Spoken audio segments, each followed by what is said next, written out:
Hey hi and welcome my channel, welcome to the another episode. তো আমরা কালকে একটা সোশ্যাল টপিক নিয়ে আলোচনা করেছিলাম এবং আজকে আমরা একটা সোশ্যালি রেলিভেন্ট সিনেমা নিয়ে আলোচনা করবো। এই সিনেমার নাম হচ্ছে জাট, সানি দেওয়ালের লেটেস্ট সিনেমা যেটা বেরিয়েছে এবং পরিচালনায় রয়েছে গোপীনাথ গোপীচাঁদ মল্লিনেরি এবং প্রডিউস করেছে পুষ্পা, যারা প্রডিউস করে মাইত্র মুভি মেকার্স তারা।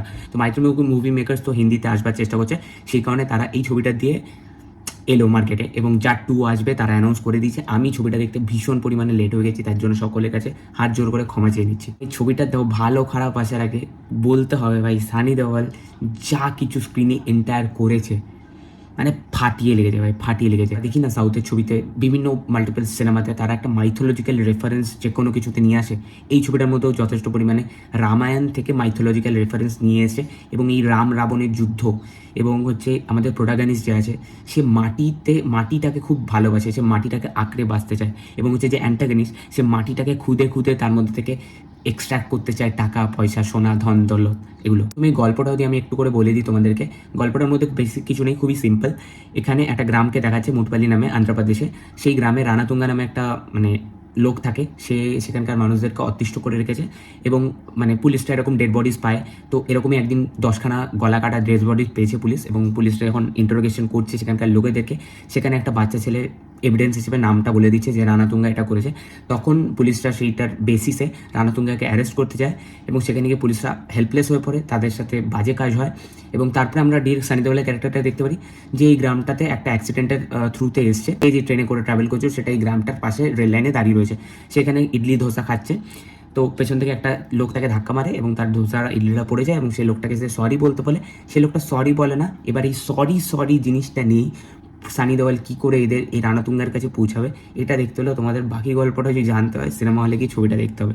তো এই সরিটা কিন্তু খুব ইম্পর্টেন্ট, এটা ফার্স্ট টু লাস্ট কিন্তু এটা মেনটেন ছিল। এবার ছবির পজিটিভ দিক বলতে তুমি যদি হলে ছবিটা গিয়ে দেখে থাকো, গুজ বা মোমেন্ট ভরে ভরে ছবিটাতে আছে। সানি দেওয়ালকে যে লেভেলের প্রেজেন্টেশন দিয়েছে দারুণ।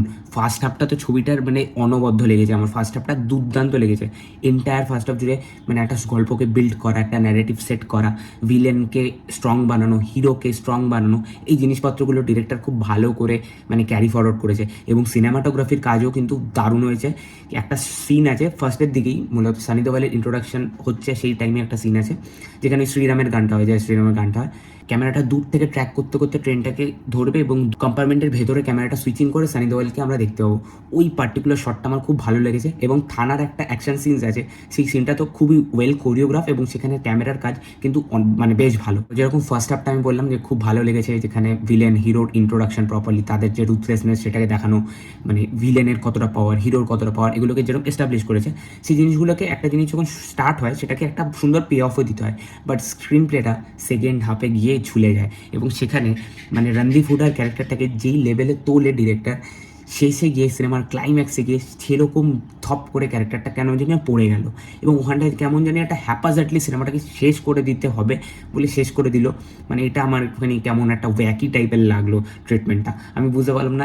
এত সুন্দর যখন পুরো গল্পের ফ্লোটা খুব সুন্দর ন্যাচারালি অর্গানিক্যালিভাবে যাচ্ছে, সেখানে গিয়ে লাস্টে এখন ধামাচাপাতি কেন শেষ করে দিতে হবে, সেটাকে একটু এলংগ্রেট করে অনেকটা দিকে গল্পটা স্কোপ ছিল, অনেকটা দূর অবধি যেতে পারতো গল্পটা, সেটাকে কেন নিয়ে গেল না। সানি দেওয়ালের ক্যারেক্টারটা কেমন হয়ে গেল বলতো, ওয়ান ডাইমেনশন ক্যারেক্টার হয়ে গেল এবং সে ইনভিনসিবল হয়ে গেল লাস্টের ওই পার্টিকুলার জায়গাটায় গিয়ে, ওই থানার অ্যাকশন সিকোয়েন্সটার পরে গিয়ে। তার আগে কিন্তু সানি দেওয়ালের ক্যারেক্টারটা আপ খাচ্ছে ডাউন খাচ্ছে, সে পাওয়ারফুল বাট তার একটা চ্যালেঞ্জ আসছে, রানাতুঙ্গা তার থেকেও বেশি পাওয়ারফুল, এরকমভাবে আমরা এস্টাবলিশ হতে দেখছি।